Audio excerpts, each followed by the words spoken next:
lagi di Deswaka Baliage. Ini kita bakal mengulik nih terkait dengan food and beverage di villa ini. Let's go. Halo, hai semuanya. Selamat pagi, siang, sore, malam, kapanpun kalian melihat video ini. Jadi, kami dari kelompok 3 akan mempresentasikan hasil audit operasional food and beverage di Deswaka Baliage by Puri Asia, sebuah private luxury villa di Bali. Nah, audit ini bertujuan untuk melihat sejauh mana sih praktek operasional food and beverage di villa telah sesuai dengan teori hospitality yang kami pelajari, yaitu Silver Qual, HICCP, Menu Engineering, and Food Waste Management. Nah teman-teman, audit dilakukan melalui 3 cara. Yang pertama, observasi langsung terhadap area kitchen dan area dining di Deswaka Baliage Villa. Kemudian kita melakukan wawancara dengan kepala chef mengenai operational food and beverage. Dan yang ketiga, membandingkan seluruh hasil temuan dengan teori yang menjadi dasar audit. Nah, dari proses inilah kami menyusun audit checklist yang terdiri dari 15 indikator. Berdasarkan audit checklist, sebagian besar indikator telah sesuai dengan teori. Selain itu, chef menerapkan perhatian tinggi terhadap food safety, pengelolaan food waste sudah dilakukan, terdapat praktik daur ulang botol bekas, dan budaya kerja antar departemen sangat kolaboratif. Namun, kami juga menemukan beberapa indikator yang belum dapat diverifikasi secara penuh, terutama terkait dokumentasi HACCP, proses monitoring internal, serta prosedur penyimpanan bahan karena pada saat kunjungan tidak terdapat aktivitas operasional dapur. Salah satu temuan yang paling menarik menurut kelompok kami adalah budaya kerja di villa. Sebelum observasi, kami mengira koordinasi antar bagian akan berjalan secara formal seperti di hotel. Namun, kenyataan hubungan antara kitchen, butler, dan staf lainnya sangat cair. Head chef sangat menjelaskan bahwa budaya tersebut dipengaruhi oleh gaya kepemimpinan manajer yang tidak menerapkan senioritas secara kaku. Akibatnya, komunikasi yang berlangsung lebih terbuka sehingga koordinasi pelayanan menjadi lebih cepat. Hal lain yang menarik adalah sistem pembagian tips. Tips yang diterima oleh pada staf tidak langsung menjadi milik individu, tetapi dikumpulkan terlebih dahulu, kemudian dibagikan secara merata kepada seluruh staf.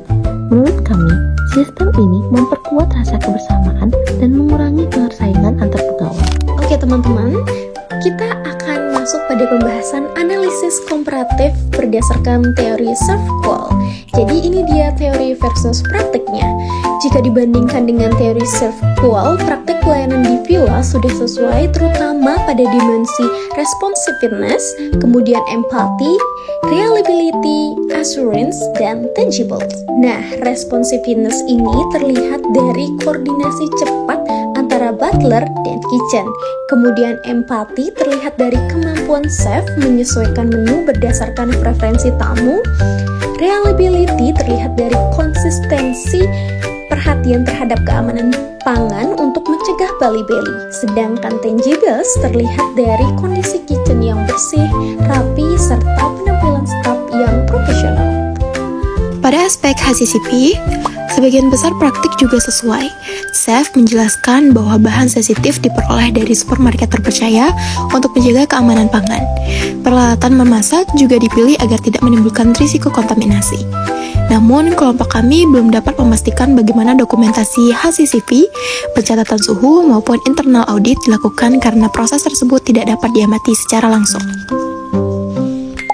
Pada menu engineering, villa telah memiliki set menu sebagai dasar pelayanan. Namun, menu tetap dapat dimodifikasi sesuai permintaan tamu. Hal ini menunjukkan adanya keseimbangan antara standar operasional dan personalisasi layanan yang memang menjadi karakteristik private luxury villa.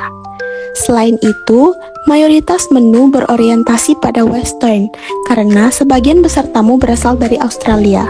Namun, menu Indonesia tetap tersedia apabila diminta. Nah, sampailah kita pada analisis komparatif food waste management.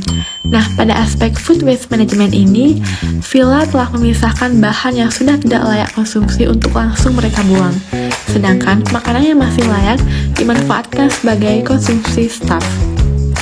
Selain itu, terdapat praktik daur ulang botol bekas hasil acara yang kemudian dijual sebagai tambahan dana bersama. Nah, walaupun demikian, kelompok kami melihat bahwa sistem pencatatan food waste masih dapat dikembangkan agar evaluasi operasional menjadi lebih terukur. Rekomendasi berdasarkan hasil audit kami memberikan beberapa rekomendasi. Yang pertama, mempertahankan budaya komunikasi yang sudah berjalan baik dan mendokumentasikannya ke dalam SOP. Yang kedua, mulai menerapkan pencatatan food waste secara sederhana agar efisiensi bahan makanan dapat dievaluasi. Yang ketiga, memperkuat dokumentasi HHA CCP sehingga seluruh prosedur keamanan pangan memiliki bukti administrasi yang jelas. Yang keempat, mempertahankan konsep pelayanan personal karena menjadi salah satu keunggulan utama dibandingkan akomodasi lainnya. Kunjungan ini mengubah cara pandang kami terhadap operasional private villa. Kenapa? Karena awalnya kami membayangkan setiap departemen bekerja secara terpisah dengan pembagian tugas yang sangat kaku. Namun, kami justru menemukan sistem kerja yang lebih fleksibel melalui konsep butler, di mana koordinasi antar staf berlangsung sangat erat dan saling membantu. Nah, kami juga cukup terkejut mengetahui bahwa villa ini baru mulai beroperasi sekitar pertengahan tahun lalu karena sistem operasionalnya sudah berjalan dengan baik dan terorganisir. Selain itu, meskipun kami datang sebagai mahasiswa dan bukan tamu yang menggunakan layanan villa, seluruh staf di sini tetap menyambut kami dengan sangat ramah, terbuka, dan profesional. Pengalaman tersebutlah yang membuat kami memahami bahwa hospitality bukan hanya tentang fasilitas, tetapi juga tentang budaya kerja, komunikasi, dan sikap setiap individu dalam memberikan pelayanan.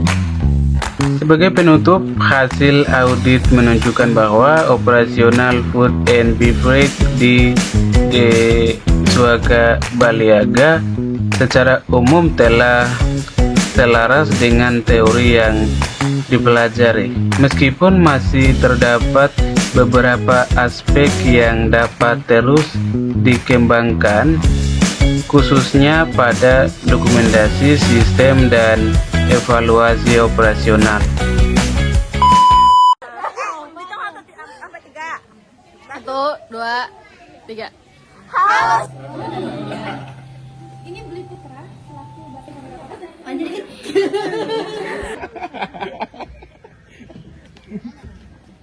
Aduh. Jawab yang bagian satu tadi ya.